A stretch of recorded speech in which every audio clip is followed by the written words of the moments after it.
Hey, it's Jesse. Today on the show, you know him from his Emmy Award-winning performance on The Bear, King Richard. He's known as Frank Castle, the Punisher. He is starring in an incredible production of Dog Day Afternoon right now on Broadway.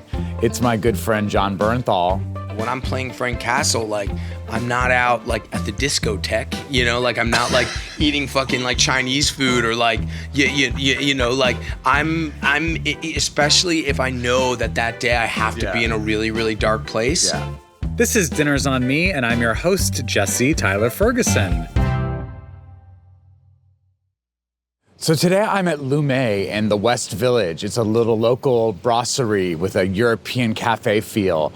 Jon is staying in this neighborhood while he's doing Dog Day Afternoon on Broadway, and I thought it would be the perfect place to grab an early morning breakfast and catch up with my buddy. I don't know why he's up this early after a show that he just did last night, but I'm sure he'll let me know. He should be coming here soon, so let's get to the conversation.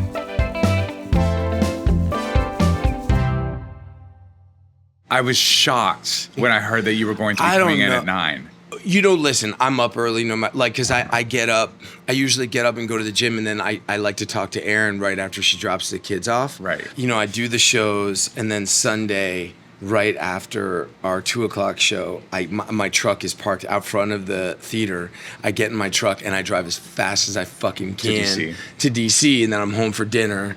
Then on Monday, I coach football, and I train my son, boxing, and then I come back Tuesday for the show and pull right up to the theater.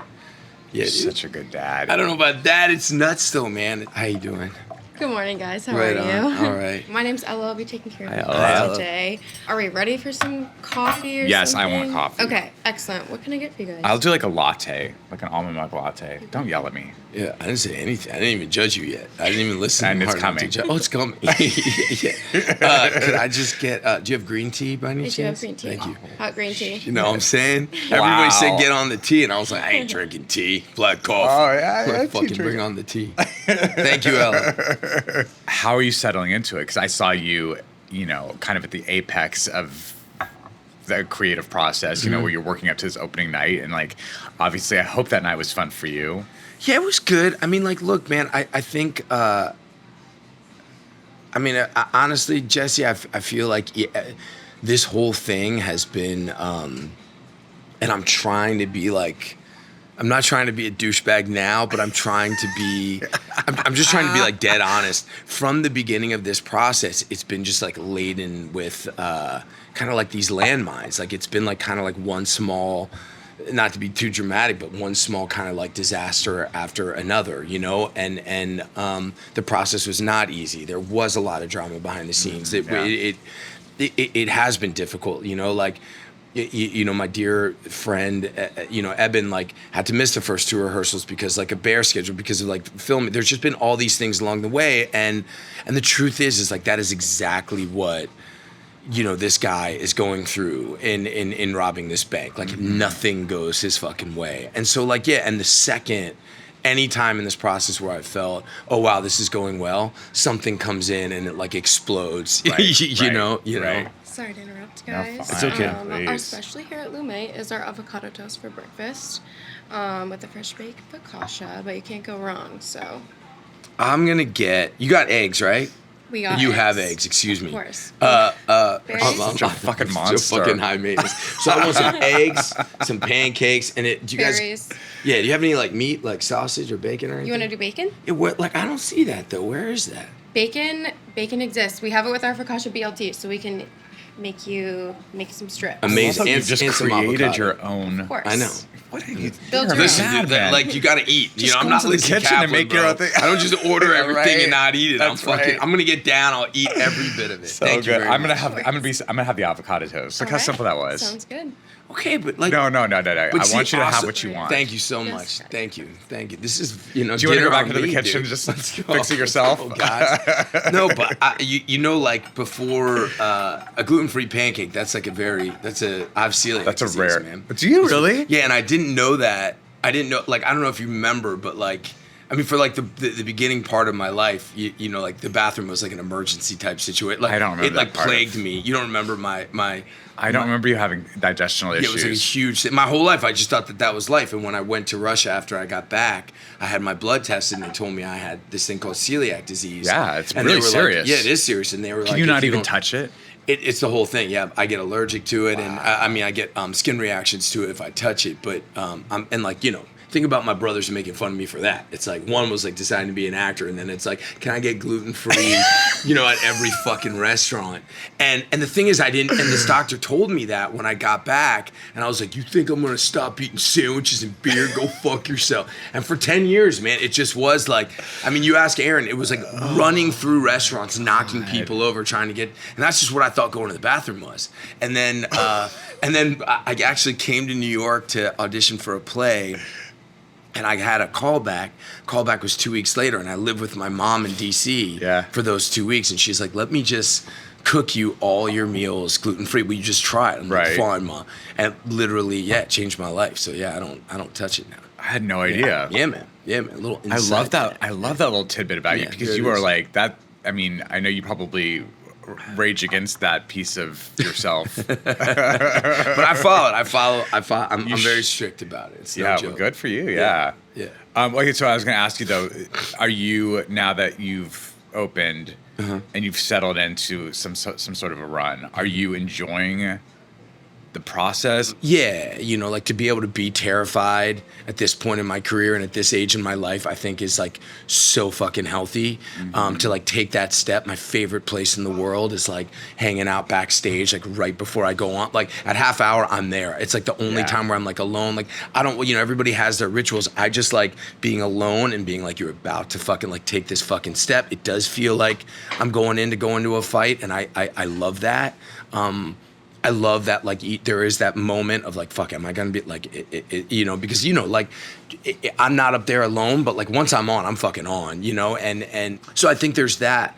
But I think what's also come about for me in this is, you know, because I think people do associate me with certain things, and I think even though I feel like, well, I think just like, you know, like a lot of people look at my work, and the things that first comes to mind is like The Punisher or Walking Dead, or like these sort of like hyper masculine. Yeah, for what I mean, depends on what your view of masculinity is, but like you know, like these like very muscular, like kind of like, and I feel like there have been times where I've really tried, maybe like what you're saying, to do things to kind of play against that and to explore other sides of it. I've never been strategic kind of career-wise in that way. I've always been like, how do I work with the best people and the best stuff and the things that make my heart sing? But then it's essential for me to also like find deeper meaning. And I think for me in this, you know, as like a dad of two boys, and because people associate me with these things, to be able to, you know, be who I am and really tell this kind of love story that looks different than what a lot of people associate, you know, love stories with, or love stories that I would be a part of. That's the gift, and that's the thing. Like, that's my sword in this piece. Like, that's the thing that I'm fighting for. I think that there's no question that, like, there's a level going in. You know, I was very aware that there's like an insane level of audacity to like try to like take this thing on, because it is so iconic and it is so sort of like steeped in the zeitgeist, and it is. It's like this classic, beautiful film and this like legendary, you know, pair of performances and filmmaking. Yeah. You know, and I think that said, I think that you know, I think this play never purported itself to be a take on the film. You know, it's a real life story, something that really happened. There's a book. There's you know, so much sort of like information about what happened there. But I think that like the way that Stephen attacked it, and Stephen Adly Gurgis, who's like, you know, like a very, you know, unbelievably like a genius playwright, complicated guy, like interesting guy, but has always sort of written about he's a New York playwright who writes about like the forgotten New Yorkers, and like gives them this like unbelievably like irreverent, honest, hilarious, tragic voice. And like I thought like that pairing was like really beautiful, and I knew going in like we were gonna get hit. Like I knew that like, there were going to be people who were going to say, how dare you try to do this? And like, look, the last thing I would ever want to do, like those guys and that performance in that movie, like they sit on that mountaintop for us. Like it's only reverence, but the way that the play works is that it has to be its own thing. And, yeah, no, for sure. It has to be. Mm-hmm. And like I've had to do it that way. And I know that also might kind of piss people off, but like again, for me, it's like it's the heartbeat. But that's the big swing I think that we're just talking about, and I think it's it doesn't always pay off, and it's paying off in huge ways. Thanks. I mean, it's wildly successful.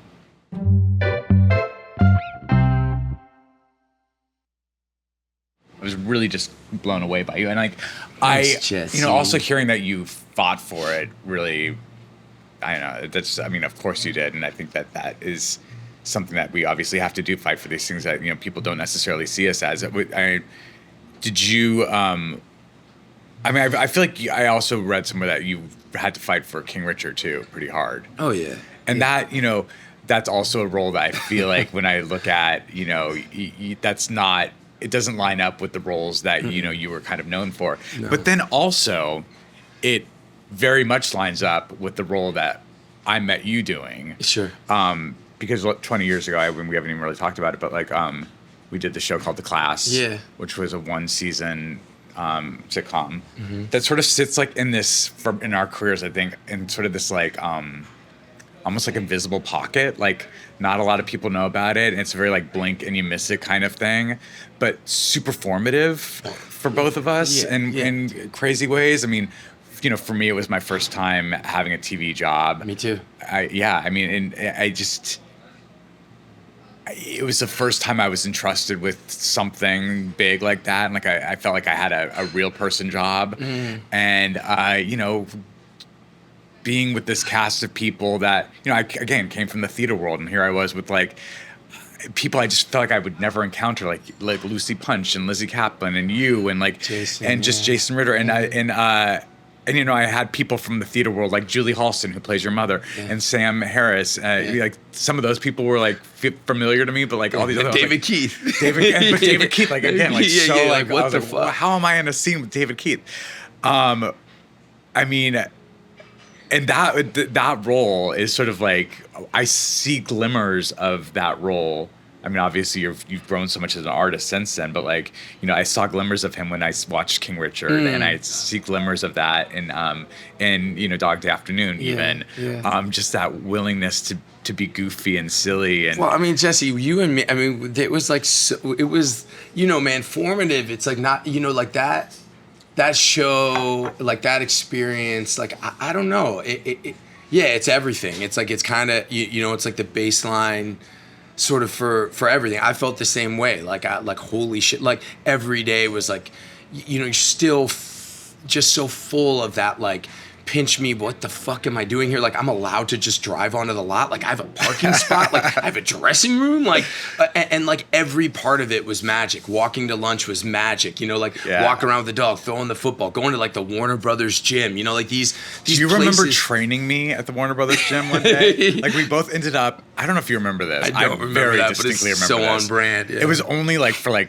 I think I let you do it for like maybe 30 minutes to 40 minutes. I was like, I'm done. We got to stop now. I was in there just like probably doing some sit-ups, and you come in with you're like probably a trainer or whatever. I probably had pit bulls. You had pit bulls with you, chains and tires and things. And then you're like, come on, Jed, no, get up, we're gonna do this. And like you start yelling at me, and you basically train me for 30 minutes, and I was like, I'm done. I'm tapping out. But like it was also magic, and like things like, like going to the upfronts or like doing press was like it was you were like, wow, it was so great. But it was the people. It was really just that there was like this group of like everyone was such a badass at what they did, and everyone was so invested in each other and watching each other's scenes and rooting each other on. We all ate together and partied together at the smokehouse, and I don't know, it was like, I don't know, but I felt like you and me especially, I felt like in a way we were the kind of newest. Like we really were like hadn't done this kind of thing before, and we, and our stuff, like was so great. Well, It was they always ended up so pairing fun. us together, and Which like was it was so which I great. never saw coming when I read the pilot. Me neither. And then it was sort of like this odd couple. Yeah. And yeah, I mean, I loved it. I loved Me all too. of our stuff that we had together. And I Me remember too. specifically there was something where we're sitting on a Like scaffold. scaffolding and we Yeah. could not get through the scene. Like Yeah, we're just laughing so hard. Yeah. I think the outtakes are probably on YouTube somewhere. Yeah. But like it was just some of the greatest memories of my career. I Like, agree. Circle back to I that agree, time. man. I agree. And like you know, and just like such wonderful people and like such a wonderful time. And like, look, I think for me, I think while I was there, you know, I felt like I wasn't suited for it. Like I felt like this medium or this thing is not like, you know, like all, you know, it was that whole outsider. Well, anyone who imposter thing. knows your like your career and like knows what you're known for, if like you said, "Oh, Jon started his career on a situational, especially that half-hour multi-camera live studio sitcom," audience, you'd be like, yeah. "No, he didn't. No way, Yeah, no you way. did. I know, and that one too, because it was all that show was all heart. I mean, like Yeah.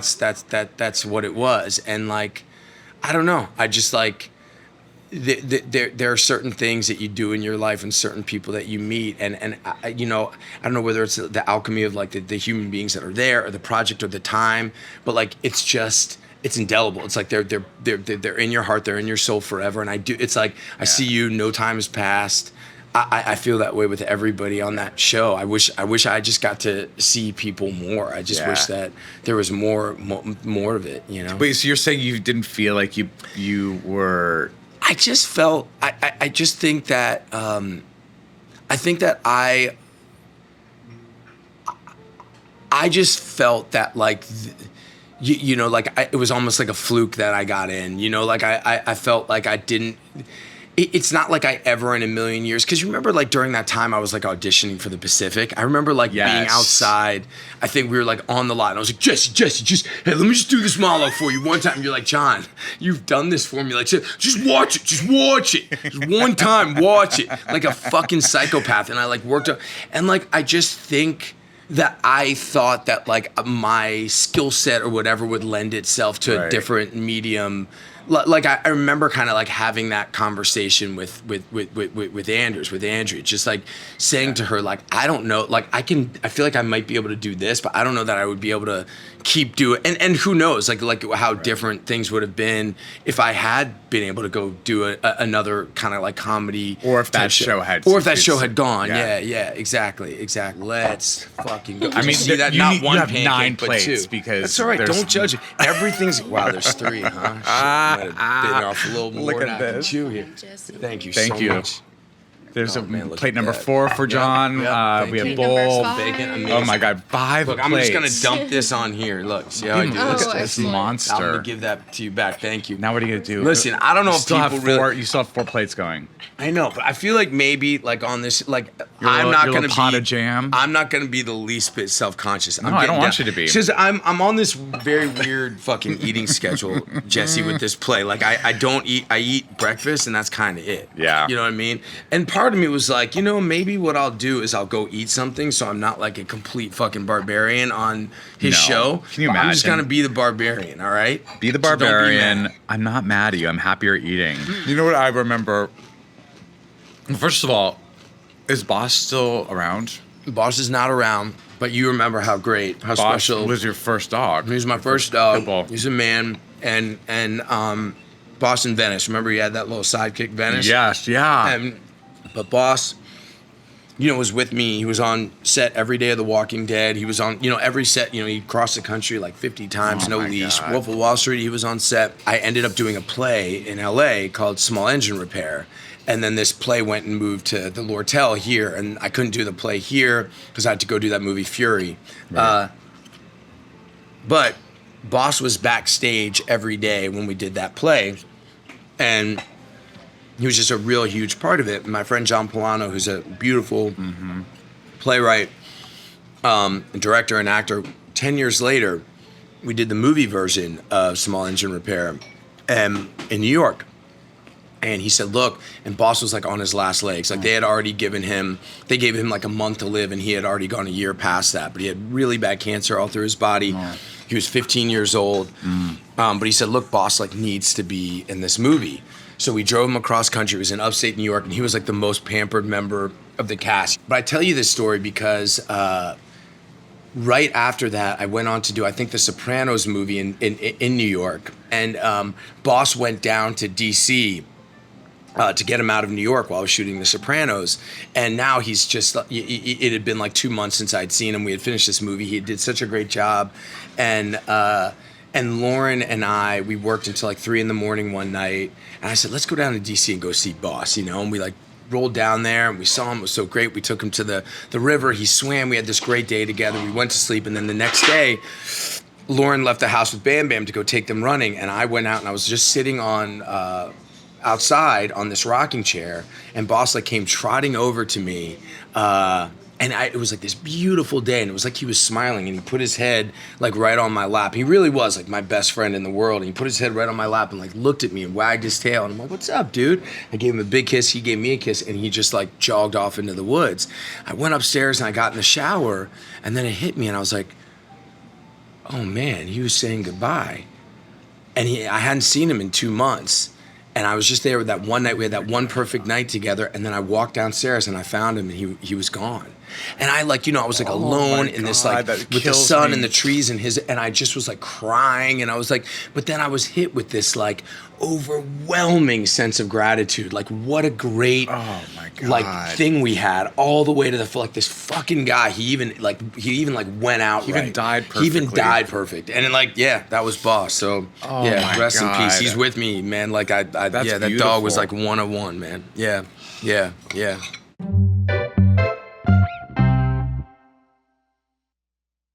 I listened to your episode with Lizzy.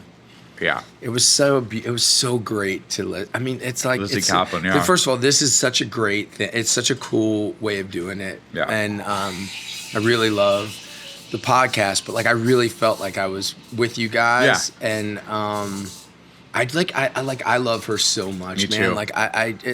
Like she's like one of those people, you know, who.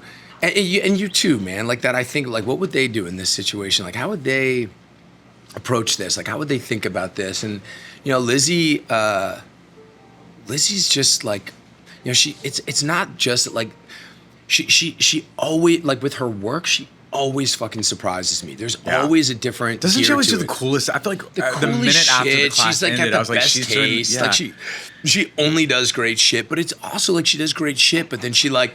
There's nothing that she's done in the past that would tell you that she could do this. Yeah, and then she does it, and then she crushes it. But besides work, she's just like, I don't know, such a deep feeling, deep thinking, fun, kind, good, soulful person. And I don't know, I really love her. And she was really, you know. When I did get in trouble back in 2009, you know, she really helped me out with something beautiful. You know, I had to like, cause I was like, you know, I had issues with like getting angry and like doing bad shit. And this was a few years after the class ended. I remember. A few years after the class, but I was like in that whole thing, you know, like drinking, and I was getting in trouble and all that stuff. And, you know, man, I just had those issues since I was a kid. And it was really somebody that she had me go talk to, you know, really was instrumental in helping me with that. And like, I'm forever indebted to her. And I just, I love her. And it was just so great to like hear you guys, you know, it was beautiful. No, I was so excited that she had said yes. And you too. I mean, like I've been wanting you to do this for a long time. I mean, I think I keep in touch with all the people from everybody? The class. Yeah. I mean, I try. How's Lucy? Lucy's good. I saw her, Lucy Punch came to, I had a birthday party, a 30-50 birthday, or 40-50. Justin turned 40, I turned 50. Okay. We're a decade apart, and she showed up to that. And I don't see her very much, but like I always love seeing her. She's always like a little sweaty and like, oh shit, oh. She's always like pushing her hair aside. She's always like a little haggard, like she's always just run out of petrol on the highway or something, you know. she's a mom. Andrews is a mom. Lizzy Caplan's a mom. We're dads. Sean McGuire's a dad. I mean, Jason Ritter's a dad. We're all dads. We're all parents now. It's crazy. All of us are parents. It's crazy. It's wild. It was so funny because like it was really interesting for me to sort of watch where everyone's careers went afterwards, and like. You know, I mean, Lizzy was off doing like, you know, cool J.J. Abrams films, and like you were doing The Walking Dead, which I fucking love so much. Yeah. And then, you know, I mean, I then got swept up in this show that like, you know, really like it's huge. Yeah, it was massive. Insane. And that was a very wild ride for me, and I do feel like.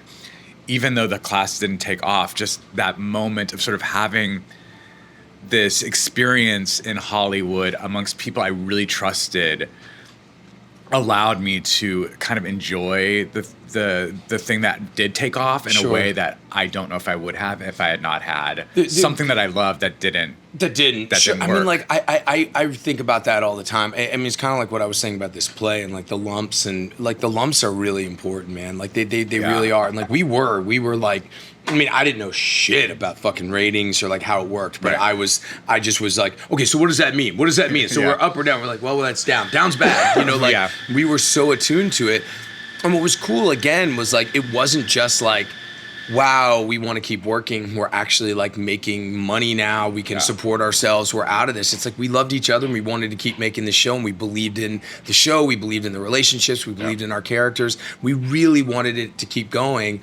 And it was like not gonna keep going. You know, there was like bumps in the road where it was like, okay, we're gonna get a little bit more, but we're not gonna get all the way. And like, I don't know if we're gonna be able to keep doing this. And I think about that stuff, especially early in my career, because you know, I don't know whether you went through the same thing, but like before the class, there was a few years where it was like just like lump after lump. You know, I mean, like everybody who's been doing it has to take the door slammed in their face, and that whole outsider thing, and me feeling like my nose is as big as fucking Long Island, and like I had these big Dumbo ears. Like people like did not want to fucking like get out of here, ugly. Like no, like you're not a leading man, you're not a character dude, you're not like what these fucking, you know, these casting directors being like, no, you know, like I felt that, and then the class came around. And then I was like, of course it's gonna, you know, and then like some shit sort of happened like that on the Pacific, and then Walking Dead happens, and I'm like, wow, okay, this is exactly what I'm supposed to be doing. Like this is the exact character I'm supposed to be playing at the exact time with the exact right cast, with the exact right person at the head of Frank Darabont who like totally sees me, and like this is and then boom, it takes off. But then I'm killed, right? Like, and I knew that. I knew going in, like, he wasn't going to last. Well, but you had 2 seasons, right? 2 seasons. Yeah. But, like, you know, like, the first season was only 6 episodes, and it was, but again. God, that character had such an impact. Crazy, Shane, right? I remember the name of the character. Yeah, I mean, it was so great, and it was such a gift. But the reason why I bring it up is because, like, at the time when the class gets canceled, at the time when, like, your role from the Pacific gets changed and doesn't, or at the time when you're, like, riding high on this unbelievable rocket ship of a show, and then it, like, it gets to keep going, but you got to go away. You know, any one of those times, it's exactly what we're talking about, you know, doing this play every night. Yeah. It's like you can either look at that, and I do love that about what we get to do, and I think everybody can probably find this in whatever job they do or whatever they have in their life, but I really try to just imprint this on my kids, is that, like, in any situation, like, you can look at it, you know, through either lens, and you don't know how it's going to play out ever. And I think the fine line between this life that we chose of not knowing what's going to come next, and the terror of, like, it can all come to an end, and oh my gosh, the phone could stop ringing, and oh my gosh, like, I'm never going to be able to, like, work with these people again, is such a close cousin. It's so akin to, oh my God, who knows who's calling tomorrow? Right. Who knows who's the next great relationship I'm going to have? Who knows the next thing that I'm going to do that's really going to make me grow?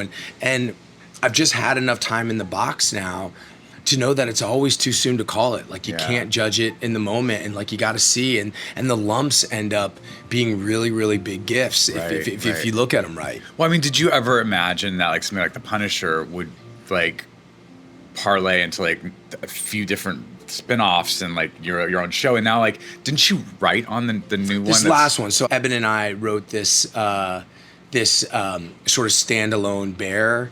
No way. Yeah, and it's coming out May 5th. We're just gonna drop it. I'm so proud of it. And you know, I've been writing a lot. I wrote that, and then I wrote the Punisher thing, and then I have this show that I've been working on that's at FX that's about Shreveport, Louisiana. That's like my heart. But like, yeah, with Punisher, you know, I mean, it's like, you know, it's funny. I never in a million years, like the guys. I've said it before, and I just did this interview with Esquire, and I kind of got called out for it. But it was like, you know, I said years ago, like the guys I really respect have like all kind of like steered away from the superhero stuff. And I think there is some truth to that. Definitely not across the board, but I think that was just like a really kind of like, you know, immature, stupid thing to say, because like there's so many guys that I deeply respect that have done it. Right. But you know, for me, like that character and like who that, like it was never something that I sought out, like, you know, like wearing a cape and like flying and being able to do all this different shit. But like who that guy is, you know, as just like a father and a husband who lost his family. And he's got no superpowers. He's just trained by the United States Marine Corps. And again, like, completely organic to, I think, like your... Dude, it's like, you know, like what's the worst fear of your life? You know, like what is something that you can't even begin to think about? And it's that. And it's like, I just have always found, like, if you find the most scary thing and you run at it, like that's where you're going to grow the most as an artist. And I can't believe it. It's really incredible. Yeah. So I'm proud of the course that we've taken on it, and yeah, it's been a more than anything, the relationships that I've been able to sort of foster through that character, I'm just really proud of. Yeah. And they've just added so much to my life. Yeah, and I know I mentioned it earlier, but like I started watching His and Hers when you were coming on here, and now I'm you know, totally invested. So I'm like, crap, I have to finish this. It's really good. It's really good. I loved it. Man. Yeah. Thanks, buddy. Talk to me a little bit, just before we go, talk to me about method acting. Are you really a method actor? Jesse, no, man. I read that somewhere. No, I think... And so douchey. I think I don't understand anything about method acting. No, man. But you know, like, look, Jesse, if you and me are gonna go play Richie, like if we're gonna go do Duncan and Richie, right? And you and me, whether it's intentional or not, are gonna get into a kind of banter that I think sort of represents our characters. Like we're both gonna try to bring ourselves or who we are that day to the part. And look, I will never be in a situation where, hey, call me Frank Castle. Right. This is my fucking pancake. Like you'll never see that. And I'm not, but I think